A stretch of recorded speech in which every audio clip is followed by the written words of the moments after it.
The future of Canada's climate change plan will fall in the hands of the country's next leader as pressure mounts from both voters and advocates. At the front line of this movement, youth who are fighting for their future. This is a human rights crisis. People are clearly not understanding the magnitude of it. So, if not me, who? 3 young Canadians, one common goal. Our future is being affected by the decisions the adults are making today. So we're basically scared, and we feel the need that we have to stand up for our future. All are part of a climate change movement. Their message to political leaders that the status quo is no longer acceptable, and their policies or lack thereof are putting Canada and the world at risk. As young people, our futures are being foreclosed before our eyes. We're being shut out from having a future of our own. We've already seen demands to address climate change at massive global strikes led by youth. Autumn Peltier, a 15-year-old Indigenous activist considered Canada's Greta Thunberg, has also spoken at UN headquarters to bring attention to the impacts of boil water advisories in our country.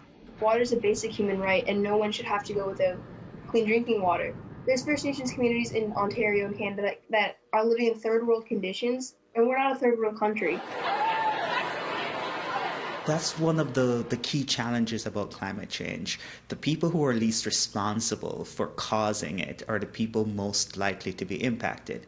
Researchers like Tyrone Hall say Canada is failing to address climate change, a top election priority Hall believes will engage more voters.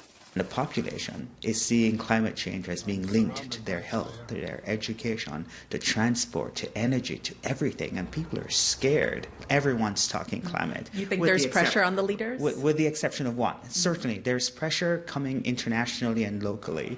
Regardless of who is elected on Monday, Hall expects there will be significant movement on the climate front in the years to come, with stricter and more ambitious policies. A lot of us feel climate anxiety, climate grief.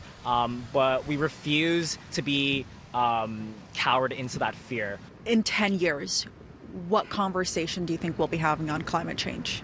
That really depends on what we do in the next 2 years, basically. We're the future leaders of tomorrow, and we're just trying to protect whatever we have left. Tonight, Autumn Peltier is right here in Toronto to accept an award for her work advocating for clean drinking water. In Toronto, I'm Faiza Amin for City News.